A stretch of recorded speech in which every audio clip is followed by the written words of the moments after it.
ঐতিহ্যমণ্ডিত শিৱসাগৰ জিলাৰ ইতিমধ্যে বিভিন্ন স্তৰত বিভিন্ন গাঁৱত বিভিন্ন অঞ্চলৰ বহু আচলতে দুখ লগা ছবি আপোনালোকক দেখুৱাইছোঁ। এই মুহূৰ্তত মই উপস্থিত আছোঁ শ্ৰী শ্ৰী খাটপাৰ সত্ৰত, যিখন সত্ৰ মুখা শিল্পৰ বাবে বিখ্যাত আৰু ইয়াৰে ৰেৱকান্ত মহন্তদেৱ যিগৰাকী সত্ৰাধিকাৰ, প্ৰায় 83 বছৰীয়া এগৰাকী এই সত্ৰাধিকাৰ আৰু তেখেতে ইতিমধ্যে মুখা শিল্পৰ বাবে পদ্মশ্ৰী উপাধিও লাভ কৰিছে। তেখেতৰ সৃষ্ট বহু মুখা আজি ভাৰতৰ বিভিন্ন প্ৰান্তত আছে, কিন্তু সেই ভাৰত আৰু বিদেশ সামৰা তেখেতৰ যিসমূহ মুখা, সেই মুখাৰে কিছু অংশ তেখেতৰ সত্ৰত থকা মিউজিয়ামত ইতিমধ্যে ৰখা হৈছিল। কিন্তু নিৰ্মীয়মান মিউজিয়ামটোত আচলতে শেহতীয়াকৈ কিছু পুঁজি লাভ কৰাৰ বাবে কিছু পৰিসৰ বৃদ্ধি কৰা হৈছিল আৰু সেই পৰিসৰ বৃদ্ধি কৰাৰ বাবে আনি এই ঘৰটোত ৰখা হৈছিল। কিন্তু সেই মুখাসমূহকো এই যি মহাপ্ৰলয়, এই মহাপ্ৰলয়ত সেই নিৰ্মিত মুখাসমূহো এক প্ৰকাৰ বহু পৰিমাণে নষ্ট হ'ল। মই আপোনালোকক কিছু মুখা দেখুৱাব বিচাৰিছোঁ। মুখাসমূহত এনেদৰে যি আচলতে দিখৌৰ নৈৰ যি পলস, সেই পলস এনেদৰে কোঠাটোৰ ভিতৰত ভৰি পৰিল।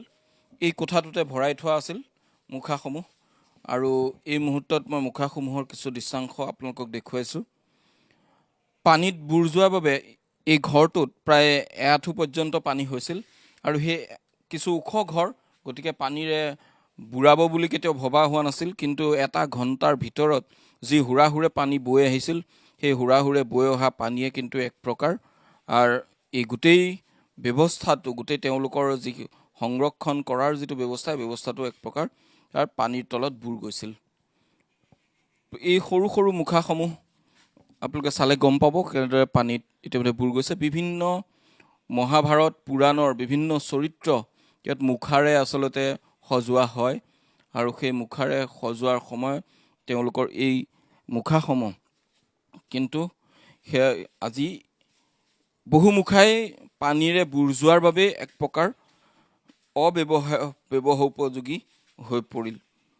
মই আন এটা কোঠালৈ আপোনালোকক লৈ আহিব বিচাৰিছোঁ। আন এটা কোঠাৰ কিছু দৃশ্যাংশ মই দেখুৱাব বিচাৰিছোঁ। এইসমূহ মুখা আপোনালোকে চাওক যে এক প্ৰকাৰ নষ্ট হৈ পৰিছে। আন এটি মুখা মই দেখুৱাব বিচাৰিছোঁ। এয়া শিৱৰ মুখা আৰু এনেদৰে পলসে ইয়াত যি ৰং তুলিকা লগোৱা হৈছিল, সকলো ৰং তুলিকা এনেকৈ পলসৰ প্ৰলেপ এতিয়া পৰি আছে। এনেদৰে বহু মুখাই এতিয়া নষ্ট হোৱা দেখা পোৱা গৈছে।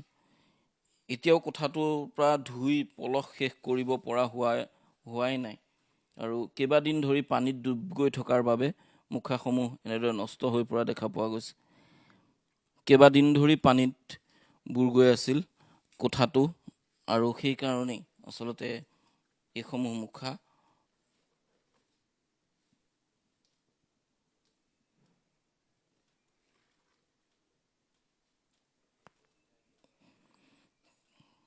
এনেদৰে বহু মুখাই কিন্তু ইয়াত নষ্ট হোৱা দেখিবলৈ পোৱা গৈছে। ইটোৰ পিছত সিটো মুখা এনেদৰে নষ্ট হ'ল, মই দেখুৱাইছোঁ আপোনালোকক। এই মুখাসমূহ নষ্ট হোৱাটো সেই যিগৰাকী শিল্পীৰ দীৰ্ঘদিন ধৰি তেওঁ যি ধৰণে মুখা শিল্পৰে অসমৰ এই গুৰুজনাৰ সৃষ্টিৰ এইটো এটা অন্যতম সৃষ্টি আৰু এই অন্যতম সৃষ্টিক তেওঁ জীয়াই ৰাখিবৰ বাবে যি যৎপৰোনাস্তি চেষ্টা কৰিছিল, তেখেতৰ সেই চেষ্টা কিন্তু ক'ৰবাত নহয় ক'ৰবাত দেখা পোৱা গৈছে। এক প্ৰকাৰ এই প্ৰলয়ংকাৰী বানৰ পৰা সেই সৃষ্টিও বাচি নগ'ল। প্ৰতিটো মুখাই যদি আমি আপোনালোকক এনেদৰে দেখুৱাব বিচাৰোঁ, যিমান দূৰ সম্ভৱ সকলো চুব পৰা পৰিৱেশত নাই। একোটা মুখা এনেদৰেই ধ্বংস হোৱা দেখা পোৱা গৈছে। এয়া চাওক, এইসমূহ আচলতে বাঁহ, মাটি এনেধৰণৰ সামগ্ৰী নিৰ্মাণ কৰা হয়। তাৰ ওপৰত সেই মাটিৰ প্ৰলেপৰ ওপৰত আচলতে তেওঁলোকৰ বিভিন্ন ধৰণৰ ৰং সনা হয়। কিন্তু এই যিহেতু পানীত ডুব গৈ থাকিল, গতিকে মাটিসমূহ নষ্ট হৈ গৈছে।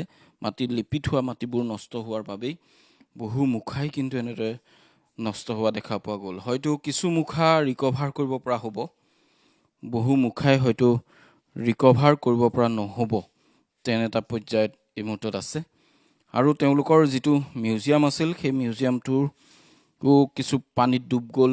গতিকে তাৰ কাৰণেই আচলতে এনেধৰণৰ দুৰ্দশাই এই সত্ৰখনৰ এই যিটো সংস্কৃতি তেওঁলোকৰ সেই সংস্কৃতিও কিন্তু বহু পৰিমাণে এই প্ৰলয়ৰ পৰা বাচি নগ'ল। সত্ৰৰ এই মুখাশিল্পৰ বাবে বিখ্যাত এখন সত্ৰ, আৰু সেই মুখাশিল্পৰ বাবে বিখ্যাত সত্ৰখনৰ আজি এইদৰে এই মহাপ্ৰলয়ৰ পৰা বাচি নগ'ল।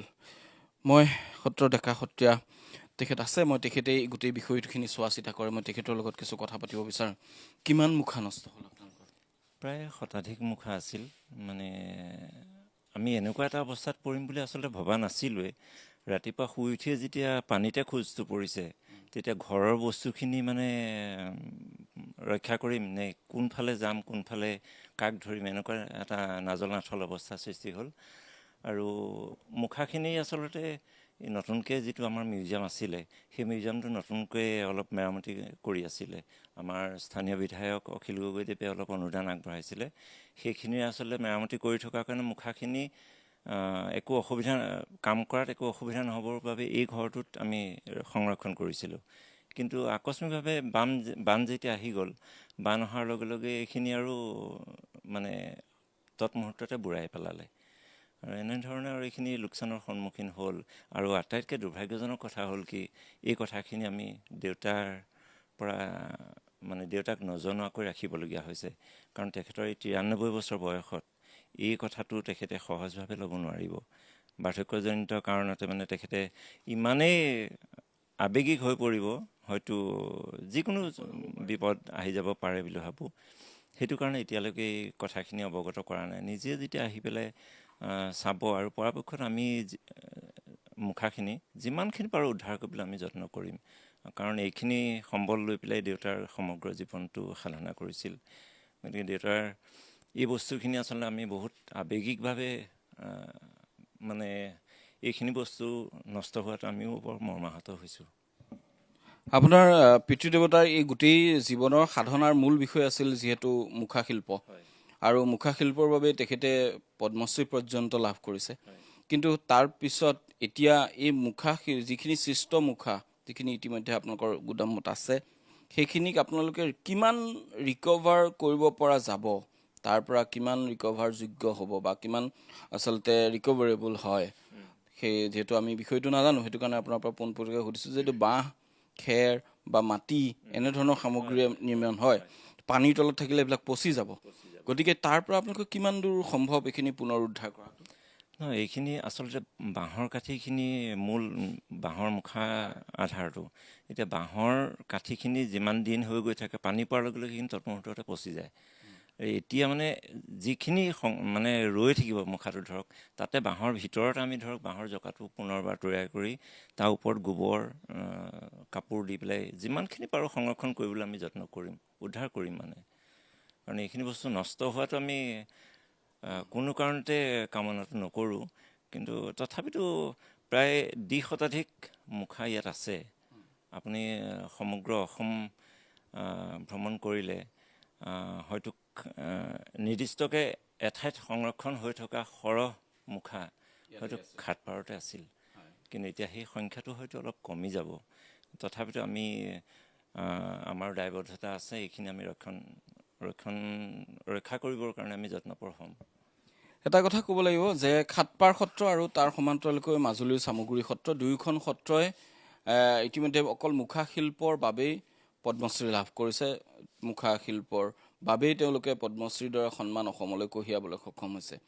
আৰু এই দুয়োগৰাকী এই যি শিল্পৰ সাধনা কৰা দুয়োখন সত্ৰৰ ভিতৰত খাটপাৰ সত্ৰতেই একত্ৰিত হৈ থকা অত্যাধিক মুখা আছিল।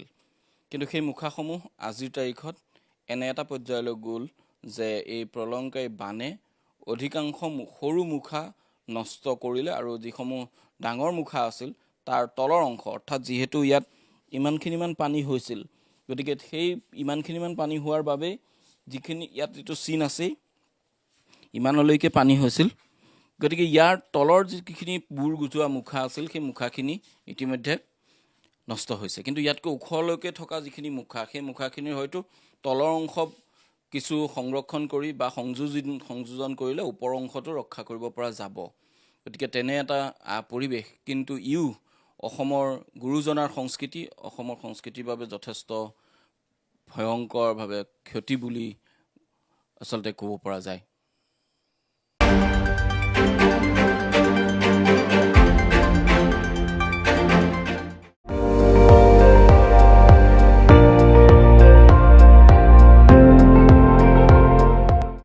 আপুনি চাই আছে ND24, সৰ্বশ্ৰেষ্ঠ নহয় সৰ্বোত্তমৰ দৌৰত।